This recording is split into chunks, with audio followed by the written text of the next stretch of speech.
இன்றைக்கி என்ன ரெசிபி பண்ண போகிறோன்னா முருங்கைக்காய் அரைச்சி குழம்பு வைக்க போகிறோம். எப்படி என்னென்ன பொருள் போட்டு மசாலா ரெடி பண்ணிக்கலாம், என்னென்ன பொருள் போடுறதுன்னு பார்க்கலாம். நான் வந்துட்டு கொஞ்சமாக தேங்காய் எடுத்துருக்கேன். தேங்காய், அப்புறம் 2 தக்காளி. நம்ம இதை வணக்காமல் பச்சையாக அரைச்சிக்கலாம். அப்புறம் ஒரு 3 பல் பூண்டு, இது கட் பண்ணதான் பாதி. 3 பல் பூண்டு, அப்புறம் 1/4 டீஸ்பூன் மஞ்சள் பொடி, தனி மிளகாய் பொடி, அப்புறம் நம்ம வீட்டிலையே ரெடி பண்ண குழம்பு மிளகாய் பொடி 1 ஸ்பூன் போட்டுக்கலாம். காரத்துக்கு தகுந்த மாதிரி இதுலேயும் போட்டு நம்ம அரைச்சிக்கலாம். அப்புறம் ஒரு 10 சின்ன வெங்காயம்,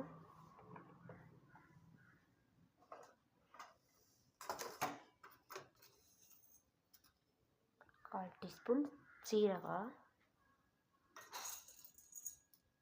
1/4 டீஸ்பூன் மிளகு,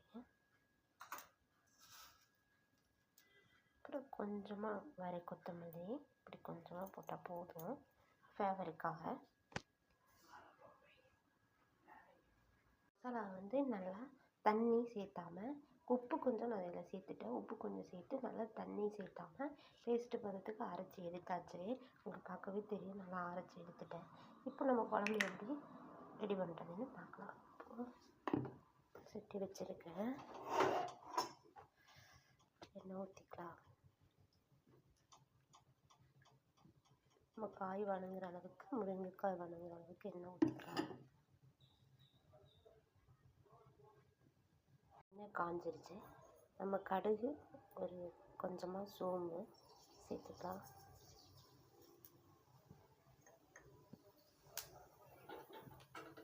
கடுகு, நம்ம போட்ட கடுகு நல்லா பொரிஞ்சிடட்டும்.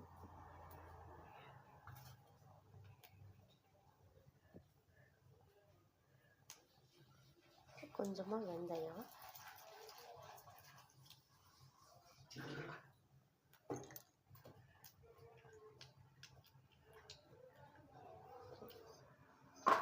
இப்போ நம்ம கட் பண்ணி வச்சிருந்த வெங்காயம், பூண்டு இதெல்லாம் சேர்த்துக்கலாம். நான் ஒரு 2 பல் பூண்டு கட் பண்ணி வச்சுருந்தேன், அதையும் இது கூட சேர்த்துக்கலாம்.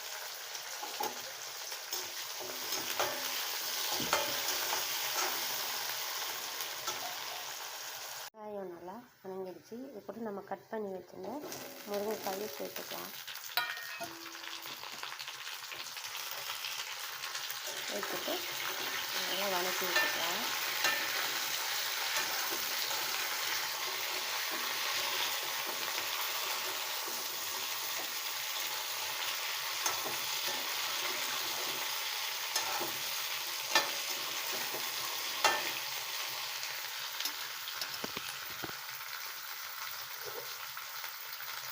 இப்போ முருங்கைக்காய் வேகிறதுக்கு கொஞ்சமாக உப்பு சேர்த்துருக்கேன்.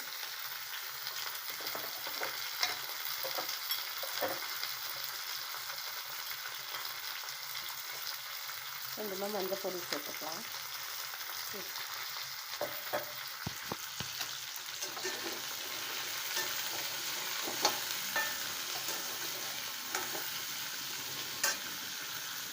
முருங்கைக்காய் கொஞ்சம் எண்ணெயிலே வணங்கிட்டு, இப்போ நம்ம அரைச்ச மசாலாவும் இது கூட சேர்த்துக்கலாம். இந்த மசாலா நல்லா பச்சை வாசம் போகிற அளவுக்கு நல்லா வணக்கி விடுங்க. இது கூட சேர்த்து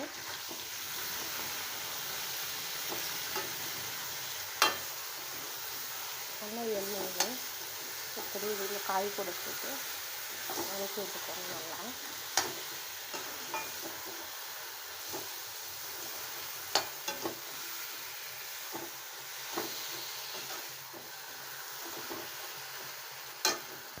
மசாலா நல்லா வணங்கிடுச்சு.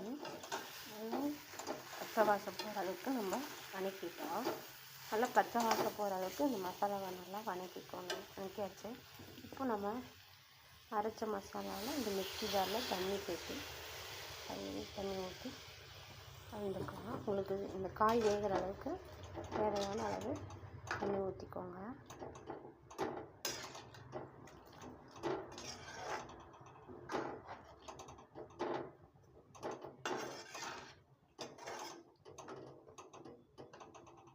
நல்லா வெந்து வெந்துருச்சு, குழம்பும் நல்லா வற்றி வந்துருச்சு. நம்ம கொஞ்சம் நல்லா வேகிற அளவுக்கு தண்ணி சேர்த்துருந்தோம். அது நல்லா வற்றி முருங்கைக்காய் வெந்து நல்லா வந்துருச்சு. நான் ஒரு 3-4 பீஸு மாங்காய் சேர்த்துக்கிறேன். கொஞ்சம் புளிப்புத்தன்மைக்காக மாங்காய் சேர்த்துருக்கேன். நல்லா மாங்காவை போட்டுட்டு